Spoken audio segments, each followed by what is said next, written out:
क्योंकि केंद्र में और राज्य में दोनों जगह मोदी जी की एनडीए की सरकार है। तो अगर मोदी जी ने पैसा भेजा तो पैसा गया कहां? भाई बात तो दो ही हो सकती है, या तो मोदी जी ने 2015 के बाद 1,25,000 करोड़ पैसा भेजा नहीं, या फिर वो पैसा भेजा और बिहार की एनडीए की सरकार ने, भाजपा जदयू की सरकार ने उस पैसे को लूट लिया। क्योंकि जमीन पर आपको हमको तो कहीं 1,25,000 करोड़ का पैकेज का काम दिख नहीं रहा। तो बड़ी बात यह है कि मोदी जी उसका जवाब दें। बड़ी बात यह है कि मोदी जी इस बात का जवाब दें कि कल जब वो मंच पर बैठेंगे तो दिलीप जायसवाल उनके बगल में बैठेंगे कि नहीं बैठेंगे, जिन पर ये आरोप है कि एक सिख माइनॉरिटी कॉलेज को, मेडिकल कॉलेज को गलत तरीके से इन्होंने कब्जा किया हुआ है।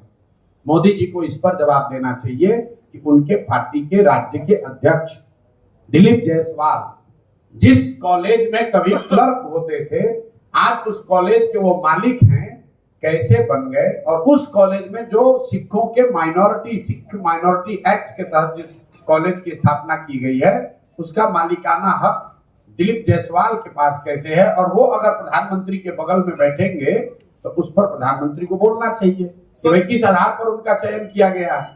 एक तरफ सर अपने आप को आप छोटा बता रहे हैं, एक तरफ आप अपने आप को छोटा राजनीतिक दल बता रहे हैं और दूसरे तरफ इस बात की भी दावा कर रहे हैं कि 1.25 करोड़ लोग जनसुराज से जी बिल्कुल। और क्योंकि मैं अब फिर वही बात, पत्रकारों को जैसे यहाँ पूरी व्यवस्था में सुधार की जरूरत है, वैसे पत्रकारों को भी थोड़ा सुधरने की जरूरत है।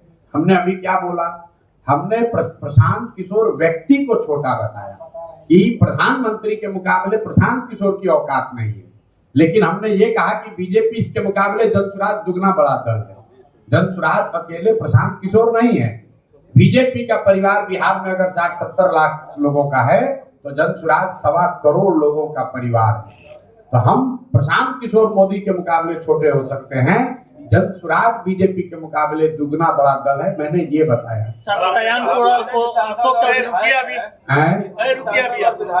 व्यवसायिक आयोग का केंद्रीय मंत्री ललन सिंह ने यह आरोप लगाया कि तेजस्वी यादव उल्लूर जुल्लूर अनाप शनाप बोल रहे हैं ताकि बिहार में उन्हें कोई नहीं पूछ रहा है।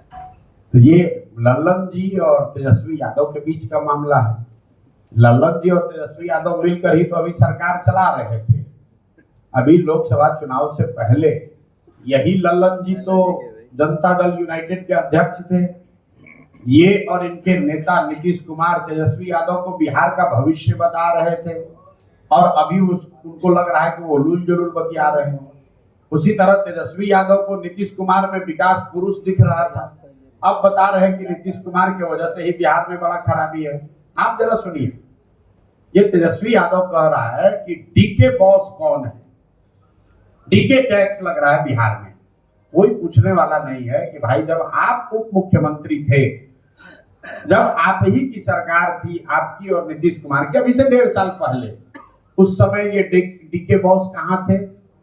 उस समय भी ये आदमी मुख्यमंत्री के सलाहकार थे, उस समय भी वही कर रहे थे जो आज कर रहे हैं। तो उस समय तो आपको मजा आ रहा था क्योंकि डीके बॉस के साथ साथ आप भी मलाई खा रहे थे। अब आपको खाने को नहीं मिल रहा है तो आप बाप बाप चिल्ला रहे हैं। सर, आप बिहार में कि प्रत्याशियों की जो सूची होगी वो हमारे पार्टी के तरफ से पूंजीपतियों की नहीं होगी, जात धर्म देखकर नहीं होगी, क्या ये प्रक्रिया अभी वही होगी? बिल्कुल कायम है। आप बता दीजिए कि कहां पर जनसुराज का कौन प्रत्याशी घोषित किया गया है जो यहाँ का बहुत बड़ा पूंजीपति है, या जिसके बारे में चर्चा हो कि भाई ये प्रशांत किशोर को जनसुराज को 5 करोड़ रुपया देके टिकट लाए। कम से अरे चलिए, आप उम्मीद कर रहे हैं तो आपका धन्यवाद है कि कम से कम आपको इतनी उम्मीद तो जनसुराज से है कि जनसुराज टिकट नहीं बेचेगा। बिहार में लोगों को और कुछ समझ हो न हो, इतना विश्वास तो लोगों को जरूर है कि बिहार में किसी माई के लाल में इतना दम नहीं है कि प्रशांत किशोर का ईमान खरीद ले पैसे के बल पर। इतना बात तो सब लोग जानते हैं। तो भरोसा रखिए, जब टिकट बटेगा उसके बाद अगर कहीं आरोप लगा और आरोप में आपको कोई सच्चाई दिखी कि प्रशांत किशोर छोड़िए, जनसुराज में भी किसी ने पैसा लेकर किसी को टिकट दिलवा दिया, ये आरोप अगर प्रूफ हो जाए, आप जिस दिन बता दीजिएगा उसी दिन राजनीति छोड़ देंगे। किसी का, फिर से रिपीट कर दे रहा हूं, बिहार में न किसी के पास इतना पैसा है, ना उसमें दम है कि आकर हमारे ईमान को खरीद सके। सर जितने भी सांसद और विधायक होते हैं, जितने भी सांसद और विधायक हैं वो विकास की बात करते हैं जी। तो सर क्या आप अगर सीएम बनेंगे तो जितने भी किसने कहा कि हम बनेंगे सीएम? नहीं, हमें फ्यूचर ये की बात अगर मगर क्या होता है? सर अगर मगर क्या होता है? अगर जनसुराज की सरकार बनेगी ठीक है, तो बिहार में विकास की बात होगी, ठीक है, शिक्षा रोजगार की बात होगी, और आप देखेंगे कि भ्रष्टाचार को कितनी कड़ाई से तो सर जितने भी यहाँ रोका जाता है। जितने भी सांसद विधायक का पेंशन और जो लाभ लेते हैं हारने के बाद, सो नियम जो खत्म कर देंगे आप? नहीं हटाएंगे, हम गलत बात नहीं बोलते। बिहार सरकार और बिहार में लोगों की स्थिति इसलिए नहीं खराब है कि जनप्रतिनिधि को पेंशन मिल रहा है। बिहार सरकार का बजट है 3.25 लाख करोड़, और अगर सारे जनप्रतिनिधियों का पेंशन जोड़ दीजिएगा तो 500 करोड़ भी नहीं होगा। 500 करोड़ भी बड़ी राशि है, उसको भी देखा जाएगा, लेकिन उसी 500 करोड़ की वजह से बिहार गरीब नहीं है। आप लोग, जिसको अंग्रेजी में कहावत है missing the jungle for the wood, मतलब जंगल जल रहा है वो नहीं देख रहे, लकड़ी पकड़ के बैठे हुए। ये दूसरे नेताओं की तरह हम ये बयानबाजी नहीं करते हैं कि हम आएंगे तो सबका पेंशन रोक देंगे। हम तो ये चाहते हैं कि जनप्रतिनिधियों का पेंशन और बढ़े, लोग इतनी तरक्की हो कि बिहार में लोगों की आमदनी बढ़े, लोगों को रोजगार बढ़े और जनप्रतिनिधियों का भी मानदेय बढ़े। गोवा में, ध्यान से सुनिए, गोवा में प्रति व्यक्ति आय है 2 लाख रुपए। वहां पर एमएलए को सबसे ज्यादा मानदेय मिलता है देश में। बिहार में प्रति व्यक्ति आय है देश में सबसे कम, और यहाँ सबसे कम लोगों को मिलता है मानदेय।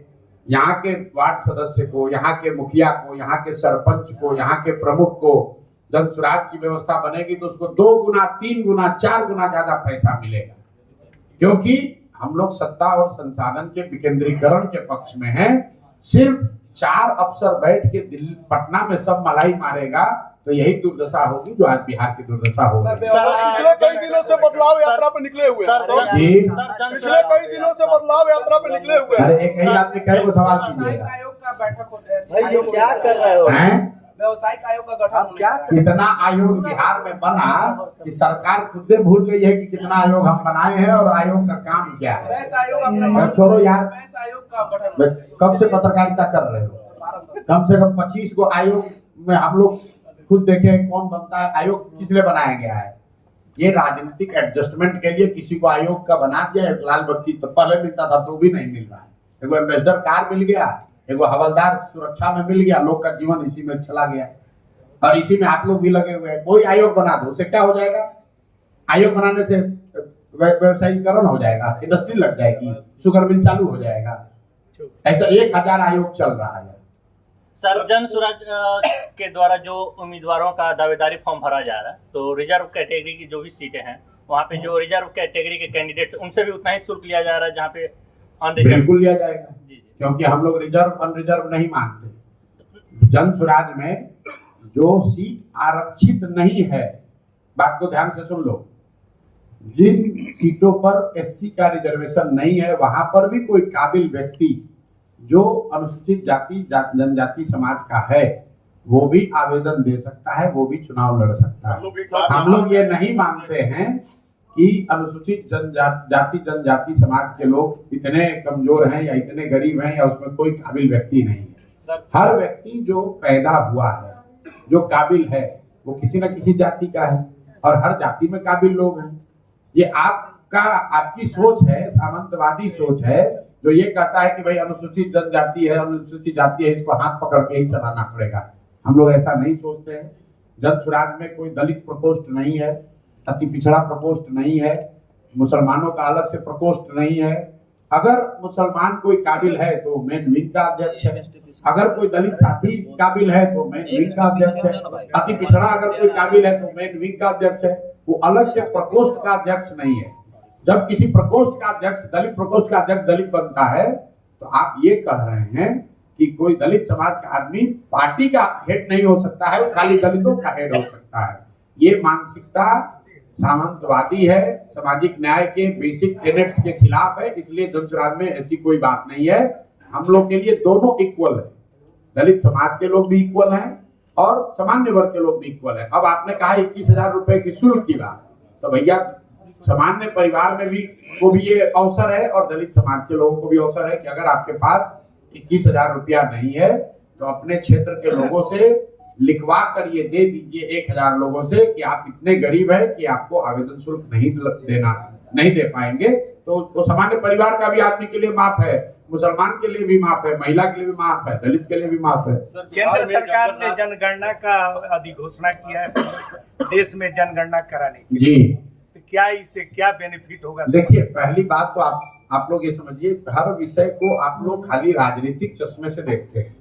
पिछले 2-2.5 वर्षों से जनगणना पर बिहार के पत्रकारों ने इतना चर्चा कर लिया है, हर सवाल के मैंने जवाब ये दिया कि जनगणना होने में कोई दिक्कत नहीं है। जनगणना पहले भी हुई है। आप लोग भूल गए हैं कि पिछला जो देश में सेंसस हुआ उसमें भी जातियों की गणना की गई है, उसको रिलीज नहीं किया गया क्योंकि जो जातियों की गणना की गई तो सरकार को जब आंकड़े मिले तो आंकड़े इतने डिस्टॉर्टेड थे, मतलब वो बिलीवेबल नहीं थे, विश्वसनीय नहीं थे। उसी चीज को सुधार करके अगर फिर से एक बार सेंसस कराना चाहती है सरकार जातिगत आधार पर तो करा ले। जानकारी समाज के बारे में, समाज के विभिन्न वर्गों के बारे में जितनी ज्यादा जानकारी सरकार या नीति बनाने वालों के पास रहेगी उतना ही अच्छा है। लेकिन सिर्फ जानकारी इकट्ठा हो जाने से समाज नहीं सुधरता। दलितों की गिनती, मुसलमानों की गिनती तो आजादी के बाद से हो रही है। तो आप मुझे बताइए कि अगर गिनती हो जाने मात्र से ही अगर स्थिति सुधरती तो आज कम से कम मुसलमान और दलित भाइयों की स्थिति सुधर गई होती। भाई, बिहार में जातीय जनगणना हुई, उसमें क्या निकला? कोई भी पत्रकार आज तक हमको नहीं मिला पिछले 2 वर्ष में जिसने जातीय जनगणना के रिपोर्ट के आधार पर एक भी सवाल किया हो। जातीय जनगणना जब नहीं हुआ था रोज आके सवाल पूछ रहा है, सर होना चाहिए नहीं होना चाहिए, सर होना चाहिए नहीं होना चाहिए। भाई, जनगणना हो गई, रिपोर्ट में क्या आया? एक रिपोर्ट का ये फाइंडिंग है कि आज भी 35 वर्ष सामाजिक न्याय का ढोंग करने वाले लोगों के राज चलाने के बाद भी 5% से कम दलित और अति पिछड़े समाज के, मुस्लिम समाज के लोग 12वीं पास करते हैं। अब रिपोर्ट पढ़िएगा तब तो ही पता चलेगा। यहाँ रिपोर्ट तो पढ़ना है नहीं, राजनीति करने के लिए सर जनगणना होना चाहिए कि नहीं, अगर आप पिछड़ा में लड़ाई लगवा दिया। भाई, जनगणना हो गई, जनगणना में क्या निकल कर आया? चर्चा उस पर होनी चाहिए, नीति उस पर बननी चाहिए। आप मुझे बताइए कि उसी जनगणना के आधार पर नीतीश कुमार ने 24 नवंबर 2023 को यह कहा कि 94 लाख जो गरीब परिवार इस जातीय सर्वे में पाए गए उनको 2-2 लाख रुपए की सहायता राशि दी जाएगी। आप सभी वरीय पत्रकार हैं, आपने आज तक किसी नेता से पूछा कि भाई ये 2 लाख रुपया कब दीजिएगा? आप लोग तो पूछिएगा नहीं। आप लोग को भी तो खाली मसाला चाहिए। समाज की ये दुर्दशा क्यों है? क्योंकि बताने वाला और पूछने वाला दोनों को विषय से मतलब नहीं है। भाई, जातीय जनगणना हो बहुत अच्छी बात है, लेकिन उसका फायदा तब होगा जब जातीय जनगणना में जो रिपोर्ट आए उस पर काम हो। आप लाइब्रेरी में जाइएगा, उसमें बहुत किताब है, तो उससे उसको पढ़ के न्यूटन आइंस्टीन हो जाइएगा। जब तक उस किताब को पढ़िएगा नहीं, जब तक उसको समझिएगा नहीं, तब तक किताब को देखने से क्या हो जाएगा? लाइब्रेरी में हम जाएंगे तो हम विद्वान हो जाएंगे। लाइब्रेरी में जाकर हमें पढ़ना पड़ेगा, उसकी समझ बनानी पड़ेगी। तो जातीय जनगणना हो, इसमें कोई नुकसान नहीं है। समाज के उन वर्गों को भी जिनको ये डराया जा रहा है कि जातीय जनगणना से तुम्हारा नुकसान होगा, उनको भी मैं कहता हूं कि आपको डरने की जरूरत नहीं है। ये सिर्फ जातीय उन्माद फैलाकर राजनीतिक रोटी सेकने का प्रयास है। आप जनगणना होने दीजिए। समाज का जो वर्ग पीछे छूट गया है उसको आगे बढ़ाने का हर संभव प्रयास होना चाहिए और उस प्रयास में सब लोग शामिल होने चाहिए। आपके घर में आपका कोई भाई अगर पीछे छूट गया तो आपकी जिम्मेवारी है। गांव देहात में कोई परिवार में एक आदमी बड़ा हो जाता है पढ़ लिख कर तो अपने दूसरे भाइयों की चिंता करता है। तो ऐसे समाज में राष्ट्र के स्तर पर, राज्य के स्तर पर भी जो भाई बंधु अगर कोई पीछे छूट गए उनको आगे बढ़ाने का सकारात्मक और ईमानदार प्रयास होना चाहिए। सिर्फ गणना के नाम पर एक दूसरे को लड़ाना नहीं चाहिए। पवन सिंह और मनीष कश्यप में आपके जलसा में शामिल हो रहे हैं, इस पे क्या कहेंगे सर? भैया हमको तो नहीं जानकारी है, हम तो सोशल मीडिया के पे पूरा चल रहा भाई है। सोशल मीडिया पर तो ये चला कि 2025 में चिराग पासवान 243 सीट लड़ रहे हैं। सोशल मीडिया पर तो ये चला कि नीतीश के लड़के राजनीति में आ गए। सोशल मीडिया में सुनिए तो बात, सोशल मीडिया में चला कि लालू जी अपने लड़के तेज प्रताप को छोड़ दिए, हटा दिए, परिवार और पार्टी से हटा दिए। तो भाई सोशल मीडिया के न्यूज के आधार पर तो सब चीज नहीं दुनिया चल सकती है। शामिल नहीं हो रहा है।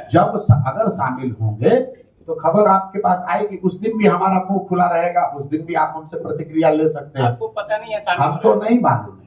अगर आपको जानकारी है तो हमको बड़ी खुशी है कि आपको हमारे दल के बारे में हमसे पहले जानकारी है। सर अनोनिस कश्यप महात्मा गांधी को गाली देता है, पीछे महात्मा गांधी की तस्वीर लगाए सर। हम लोगों ने सुनी है राजनीति में, लेकिन आरएसएस कोटे की अब चर्चा हो रही है। सर क्या कोई आरएसएस कोटा भी होता है? मेरे भाई, मैंने बताया 2 दिन पहले पत्रकारों को कि हम लोग ये सुनते हैं कि नेता दल बदलता है, एक दल से दूसरे दल जाता है, लेकिन कुछ नेताओं ने उसके आगे का गुणागणित लगा लिया है। उसमें है एक अशोक चौधरी, ये सर्वदलीय नेता हैं।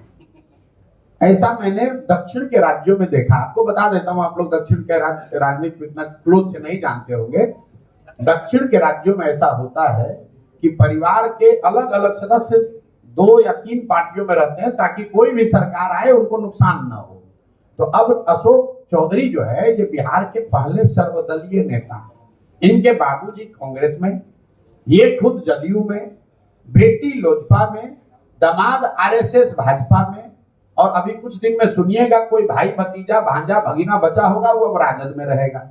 सरकार किसी की बनेगी, अशोक चौधरी का परिवार सत्ता में ही रहेगा। तो ये सर्वदलीय नेता हैं, इनके लिए कोटा या हो न हो, ये कोटा ये लोग खरीद लेते हैं। जहां कोटा है वहां कोटा ले लिए, जहां कोटा नहीं है तो पैसा देके खरीद लिए।